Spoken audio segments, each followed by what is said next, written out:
আত্মা যারা সুইসাইড করে তাদের আত্মা এই দুনিয়ার মধ্যেই থাকে। হয়তোবা তাদের যে হয়তোবা সেই মেয়েটার সাথে থাকে জিনও ছিল। জিন তো অবিশ্বাস করতে পারবে না, তাই না? প্রতিটা মানুষের সাথে জিন আছে, আপনার সাথে আছে, আমার সাথে আছে। আমি অনেক কষ্ট করে আসছিলাম এই বাসাটায় প্রবেশের জন্য, কিন্তু আপনারা দেখলেন দুর্ভাগা, আমার কপালটা দুর্ভাগা, কপাল খারাপ। আর জুতাটা খুলে আমি কপালের মধ্যে মারি। এত কষ্ট করে আমি আসছি, কিন্তু আমি ঢুকতে পারলাম না।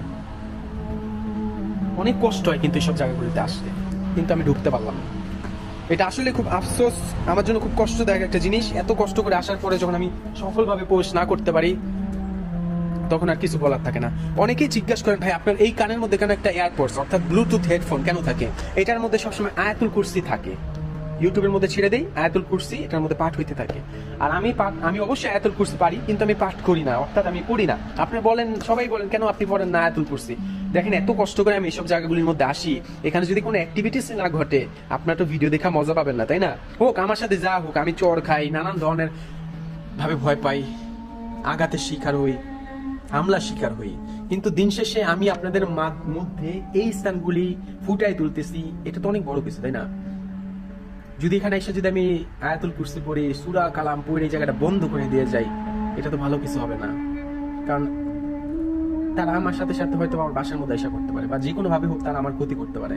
এই কারণে আমি চেষ্টা করি সব জায়গায় আইসা আমাকে নিজেকে যতটুকু প্রোটেক্ট দেওয়ার লাগে ততটুকু সূরা পাঠ করি, বাকিটুকু আর করি না। কারণ অ্যাক্টিভিটিস না ঘটলে আপনারা ভিডিও দেখে মজা পাবেন না। একটা ভয় ভয় জিনিস থাকতে হবে, সত্য জায়গা, সত্য, কোনো মিথ্যা না।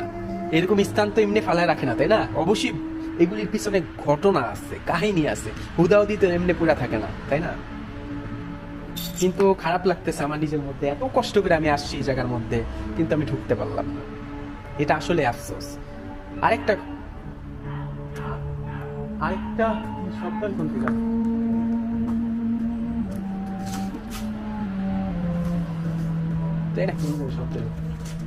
আমার জন্য দোয়া করবেন। অনেক কষ্ট করে আসছিলাম, ঢুকতে পারলাম না।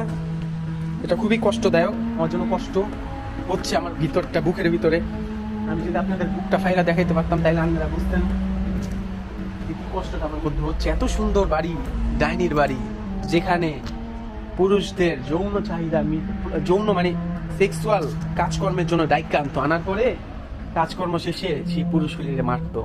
সিরিয়াল কিলার ছিল, কিন্তু সে মানুষজন খুন করতো শয়তানকে খুশি করার জন্য। ঢুকতে পারলাম না। আমার জন্য দোয়া করবেন, আর অবশ্যই আমার ভিডিওগুলো, এই ভিডিওটা শেয়ার করবেন, লাইক করবেন, সাপোর্ট করবেন, ঠিক আছে? আল্লাহ হাফিজ। পরবর্তী ভিডিও দেখার জন্য সবাইকে আহ্বান রইল। আল্লাহ হাফিজ।